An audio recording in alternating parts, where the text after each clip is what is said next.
여러분, 오늘 말씀에서는 하나님께서 다윗이 하나님을 위해 집을 짓겠다고 했는데 집을 짓지 못하게 하셨죠. 그 이유가 나옵니다.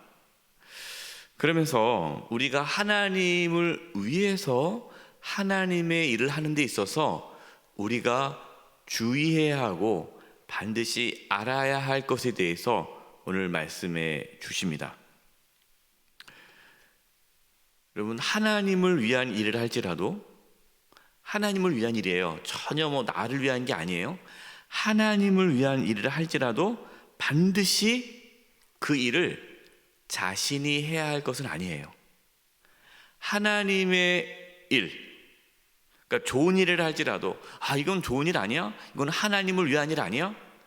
이거 하면 하나님 너무 좋아하시겠는데?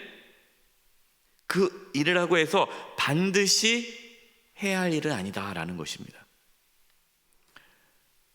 하나님의 일은 누가 하십니까? 하나님이 하십니다. 우리가 하는 게 아니에요. 내가 하는 게 아니에요. 그러니까 우리가 그것에서 자꾸 벗어나야 되는데 우리는 하나님은 가만히 계시고 우리가 하나님을 위해서 뭔가 막 열심히 하면 하나님께서 기뻐하시고 감동받고 축복 주신다. 여러분, 그러한 거는 아닙니다. 이렇게 되면은 하나님을 우상 숭배처럼 섬기는 거예요. 우상은 가만히 있지 않습니까? 우상은 아무것도 못해요. 가만히 있고 내가 우상을 위해서 막 열심히 뭔가 하면은 그 우상 신이 감동받아서 복을 준다. 여러분, 이것은 세상의 모든 우상에 대한 어떠한 그러한 숭배 형태예요. 그렇지 않습니다. 하나님의 일은 하나님이 하십니다. 우리는 하나님께 붙들린 바 되어서 하나님께 순종함으로 하나님의 일을 하는 거예요. 이게 참 중요한 태도인데요. 그렇기 때문에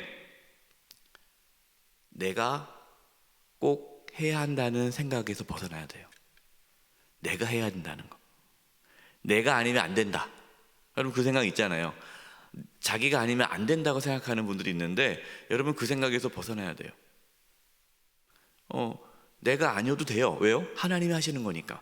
하나님께서 하나님의 일을 하시기 때문에 거기에 내가 동참하고 또 동참 안 할 수도 있고 또 동참할 수도 있고 하나님은 그때그때마다 사람을 들어서 사용하기 때문에 반드시 내가 해야 한다는 것은 그것은 하나님을 조정하는 행위예요. 그렇기 때문에 우리는 하나님의 일을 하면서 반드시 기억해야 할 것은 하나님의 일은 하나님이 하신다. 내가 꼭 그 일을 내가 꼭 해야 한다는 그 생각에서 내려놔야 돼요. 그렇지 않으면 교만해지게 되고 하나님을 조종하게 돼요. 이제 본문으로 들어가 보겠습니다. 1절입니다. 여호와께서 주위의 모든 원수를 무찌르사 왕으로 궁에 평안히 살게 하신 때에 누가 다윗을 평안하게 살게 하십니까? 하나님이십니다. 그러니까 다윗이 능력이 있어서 힘이 있어서 평안하게 산 것이 아니라 하나님께서 평안하게 하셨다라는 겁니다. 여러분, 우리가 어떻게 평안하게 살 수 있을까요? 하나님이 은혜 주셔야 돼요. 하나님께서 우리를 지켜주셔야만 여러분, 우리가 평안할 수 있는 거예요.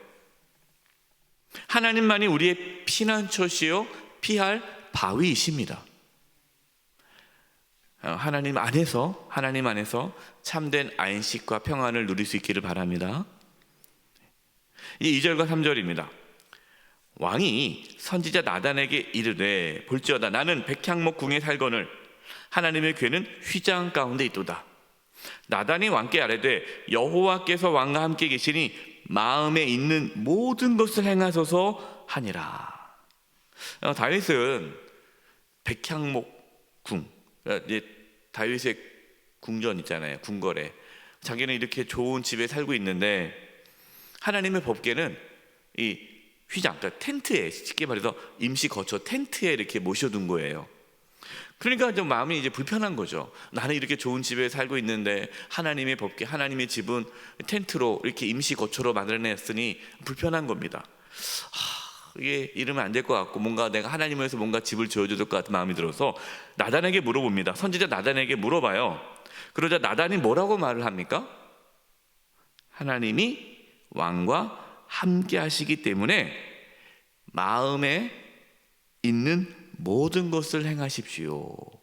그러니까 쉽게 말해서 마음에 감동이 있으면, 마음에 뭔가 하고 싶은 일이 있으면 뭐든지 하세요 라고 얘기하는 거예요. 여러분, 사실 그렇게 하면 됩니까? 안 됩니까? 안 된다라는 거예요. 예, 지금 나단이 착각한 거고, 나단이 잘못 가르쳐 준 거예요. 여러분, 우리는 우리가 하고 싶다고 해서 다 할 수 없습니다. 마음에 감동이 있다고 해서 그 일을 다 할 수는 없어요. 예. 어떤 분들은 그래요. 내 마음에 감동이 있어서 한다는데 왜 못합니까? 여러분, 마음에 감동이 있다고 다 할 수 있는 게 아니에요. 예. 하나님의 뜻을 구해야 돼요. 그러니까 지금 뭐가 잘못된 거예요? 다윗은 잘한 겁니다. 나단 선지자에게 물어봤으니까. 그럼 나단 선지자는 어떻게 해야 돼요? 그렇습니까? 참 좋은 마음인데 하나님께 물어보겠습니다. 하나님께 물어봐야 되잖아요. 하나님, 지금 다윗 왕이 이렇게 하려고 하는데 괜찮으시겠어요? 물어봐야 되잖아요. 근데 안 물어보는 거죠. 왕의 마음의 소원대로 다 하세요. 하나님은 왕과 함께 하지 않습니까? 마음의 감동을 다 하십시오. 이게 잘못됐다는 거죠. 여러분, 우리가 신앙생활 할 때 꼭 기억하셔야 됩니다. 마음에 감동이 있다고 해서 그걸 다 해서는 안 돼요. 하나님께 물어봐야 돼요. 그리고 공동체에 물어봐야 돼요. 공동체.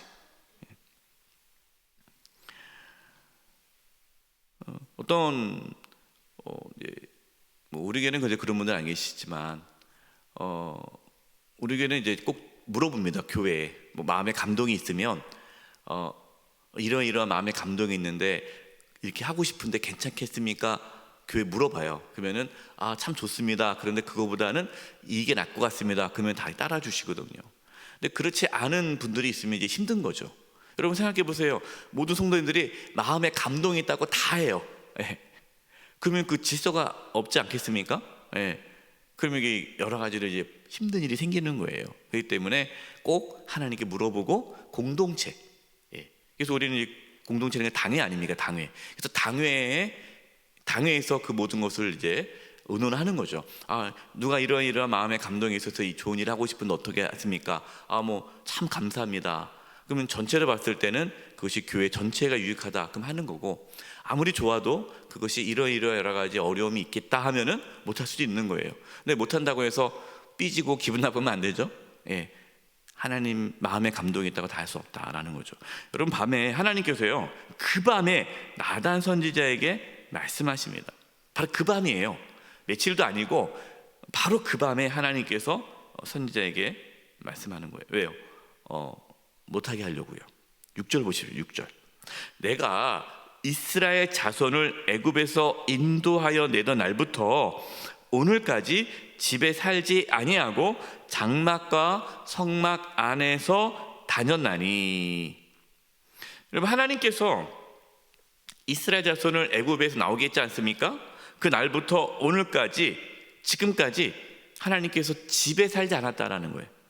장막과 성막 안에서 다녔다. 여러분, 집은 어떤 개념입니까? 한 곳에 정착하는 개념이 있죠. 이 장막과 성막은 텐트예요. 이것은 이동하는 거예요. 이동. 여러분, 집과 텐트는 다릅니다. 집은 계속 거기에 있는 거고, 그냥 뿌리 내리는 거고, 장막은 옮겨 다니는 거죠. 하나님께서는 지금까지 한 곳에 정착하여 집에 머물지 않았다. 왜 그렇게 하셨을까요? 하나님은 한 곳에 계시는 분이 아니시기 때문이에요. 하나님은 우리와 함께 계십니다. 그래서 우리가 가는 곳마다 함께 계시는 거예요. 이 텐트, 여러분, 이 텐트는 뭡니까? 옮기는 거 아닙니까? 하나님은 움직이시는 분이라는 거예요. 한 곳에 이렇게 머무는 분이 아니라는 거죠. 다른 여러분 다른 우상들을 보십시오. 모든 우상들은 자신들의 집이 있습니까? 없습니까? 다 있어요. 신전이 다 있어요. 신전. 그러니까 우상들은 다 집이 있어요. 우상은 다 가짜 아닙니까? 가짜들은 다 집이 있는데 진짜 살아계신 신이신 하나님은 집이 없어요. 여기 우상과 하나님의 차이입니다. 우상은 집이 필요하겠죠. 예, 움직이지 않으니까. 근데 하나님은 움직이시잖아요. 모든 곳에 계시고 하나님은 모든 만물을 다스리기 때문에 하나님을 한 공간에 모실 수가 없는 거예요. 다윗은 하나님을 잘 알지 못한 거죠. 하나님 어떤 분인지 깊이 이해를 못한 겁니다. 뭐 하나님께서 집이 필요했으면 집지라고 했겠죠. 예. 그래서 7절 말씀 보십시오. 이스라엘 자손과 더불어 다니는 모든 곳에서 내가 내 백성 이스라엘을 먹이라고 명령한 이스라엘 어느 지파들 가운데 하나에게 내가 말하기를, 하나님께서 말하기를 너희가 어찌하여 나를 위하여 백향목 집을 건축하지 아니하였느냐고 말하였느냐. 내가 언제 집지라고 얘기한 적이 있냐? 없지 않느냐. 내가 왜 안 했겠니? 필요 없으니까 안 한 거 아니냐. 여러분, 하나님이 집을 지으면 그 집이 또 하나의 뭐가 될 수 있습니까? 우상이 될 수 있는 거예요. 우상이. 실제로 이제 솔로몬이 이제 하나님 성전을 짓지 않습니까? 그 솔로몬을 통해서 하나님이 하나님의 성전을 짓게 하셨는데 그 하나님의 성전, 예루살렘에 있는 하나님의 성전이 이스라엘 자손들에게 무엇이 됐습니까? 우상이 됐어요. 그래서 하나님 말씀대로 살지 않아도 이 성전이 우리 가운데 있기 때문에 우리는 망하지 않는다. 이 성전이 우리를 지켜준다. 이 성전만 있으면 우리는 괜찮다. 여기에 빠진 거예요. 하나님께서 그렇게 말씀하시죠. 아니다. 너희들이 내 말에 순종하지 않으면 이 성전도 무너뜨리겠다. 결국 어떻게 됐습니까? 바벨론에 의해서 하나님의 성전이 완전히 무너졌죠. 성전이 우상이 되는 순간 하나님은 하나님의 성전도 무너뜨리십니다. 여러분, 우리는 하나님 이외에 다른 것을 우상으로 섬기면 안 돼요. 어떤 분들은 내가 하나님을 위해서 한 일이 우상이 돼요. 우상. 우리에게는 아직까지 그런 분이 없는데요. 실제로 그런 교회가 있어요. 어떤 분이 강단, 이 강대상을 기증했어요. 헌물했단 말이에요. 그럼 그분 돌아가실 때까지 강대상을 바꿀 수가 없어요. 그게 우상이, 자기에게 우상이에요. 그 강대상을 볼 때마다 너무 기쁜 거예요. 강대상이 막 깨지고 뭐 해도 바꿀 수가 없어요. 바꿨다 난리 납니다. 누가 피아노를 기증했습니다. 그러면 피아노 못 바꿔요. 돌아가실 때까지 그분이. 내가 뭔가 하나님을 위해서 했던 그것이 우상이 되는 거예요. 내가 그거 했는데. 그래서 여러분, 그게 얼마나 안타까운지 몰라요. 8절과 9절입니다. 그러므로 이제 내 종 다윗에게 이와 같이 말하라. 만군의 여호와께서 이와 같이 말씀하시기를 내가 너를 목장 곧 양을 따르는 데서 데려다가 내 백성 이스라엘의 주권자로 삼고 내가 가는 모든 곳에서 내가 너와 함께 있어 내 모든 원수를 내 앞에 멸하였은즉 땅에서 위대한 자들의 이름같이 내 이름을 위대하게 만들어 주리라. 여러분, 이 말씀은 어떤 말씀이냐면 다윗에게 말해라. 다윗이 나를 위해서 집을 짓지 않아도 나는 다윗을 이스라엘의 주권자로 삼는다라는 거예요. 이게 뭘 의미합니까? 내가 하나님을 위해서 뭔가 해야만 하나님께 나에게 축복을 주시는 것이 아니라는 거예요. 하나님이 우리를 축복하신다. 은혜 주신다. 이게 은혜죠. 은혜는 뭡니까? 은혜라는 건 내가 뭔가 해서 받는 게 은혜가 아니에요. 여러분, 그것은 공로죠. 근데 여러분, 그렇지 않습니다. 우리는 하나님의 은혜를 받은 자예요. 내가 뭔가 해서 하나님께서 우리를 지켜주시고 보호해 주시고 인도하시는 게 아닙니다. 그냥 하나님께서 우리를 그렇게 하시는 거예요. 다윗이 하나님을 위해 무엇을 해서 하나님께서 다윗의 집을 세워주신 것이 아니다라는 것이죠. 하나님께서 모든 원수를 멸하시고 다윗의 이름을 위대하게 만들어 주신다고 약속하셨습니다. 여러분, 이 약속이 저와 여러분 가운데도 있어요. 하나님께서 우리 보고 뭐라고 말씀하십니까? 너희는 왕 같은 제사장이요 거룩한 나라. 여러분, 우리가 왕 같은 제사장이요 거룩한 나라가 된 것은 전적인 하나님의 은혜라는 거예요. 우리는 이미 그 은혜를 입고 사는 겁니다. 12절과 13절입니다. 내 수완이 차서 내 조상들과 함께 누울 때에 내가 내 몸에서 날 내 씨를 내 뒤에 세워 그의 나라를 견고하게 하리라. 그는 내 이름을 위하여 집을 건축할 것이요 나는 그의 나라 왕위를 영원히 견고하게 하리라. 하나님께서는 다윗이 아닌 다윗의 후손을 통해서 하나님의 집 성전을 짓게 하겠다라고 말씀합니다. 이게 무슨 또 말씀이세요? 하나님이 지금 누가 짓는다? 하나님이 지으신다. 내가 내 집을 짓겠다. 걱정하지 말아라. 만약에 다윗이 지으면 어떻게 되는 거예요? 다윗이 하게 되는 거예요. 근데 그 아들 솔로몬이 성전을 짓습니다. 그럼 누가 한 겁니까? 하나님이 한 거죠. 태어나기도 전부터 하나님께서 계획하시고 하나님께서 그 일을 하신다는 거예요. 여러분, 우리가 하나님을 위해 사는 것이 아니라 하나님께서 스스로 하나님의 영광을 나타내십니다. 우린 그것을 기억해야 돼요. 그러니까 우리가 하나님을 위해 사는 것이 아니라 우리가 뭔가 이렇게 하나님을 위해서 하나님께 뭔가 드리는 것이 아니라 하나님께서 하나님의 영광을 나타내실 때 우리를 우리를 사용하신다라는 거예요. 14절, 나는 그에게 아버지가 되고 그는 내게 아들이 되리니 그가 만일 죄를 범하면 내가 사람의 매와 인생의 채찍으로 징계하려니와. 여러분, 하나님 무조건 형통하게 내가 해주겠다 그렇게 말씀하지 않습니다. 죄를 범하면 사람의 매와 인생의 채찍으로 징계하신다라고 말씀하세요. 왜요? 징계도 사랑이니까. 여러분, 징계가 사랑이에요. 하나님이 자식처럼 우리를 돌보신다는 겁니다. 그래서 여러분, 하나님은 우리를 징계하시는 거예요. 우리가 잘못된 길을 걸어가면 연단을 통하여 환난을 통해서 깨닫게 해주시고 하나님을 바로 섬길 수 있도록 우리 인도해 주시죠.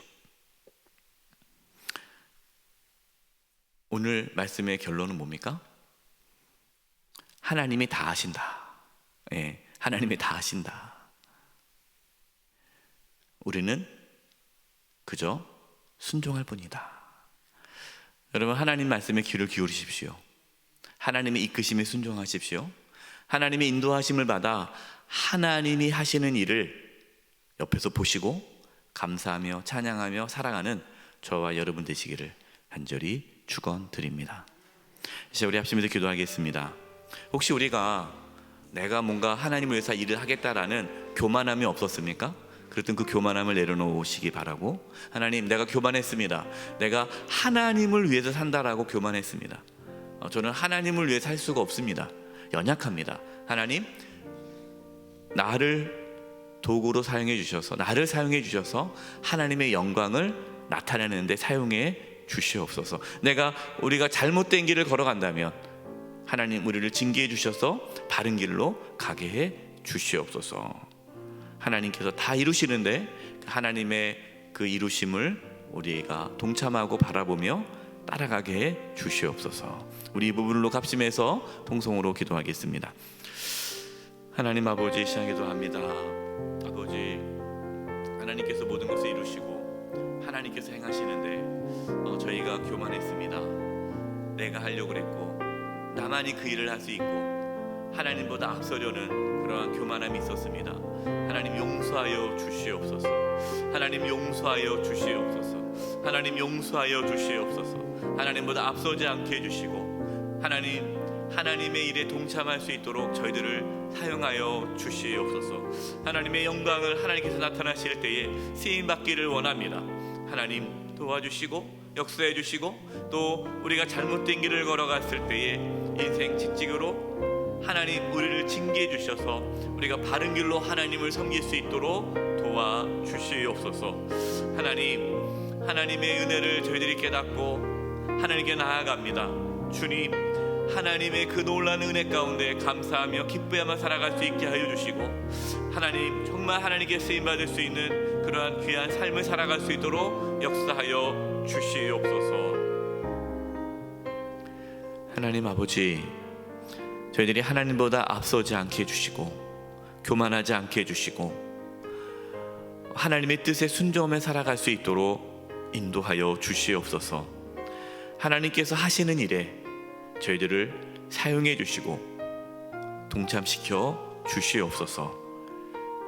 감사드리옵고 예수님의 이름으로 기도드립니다. 아멘.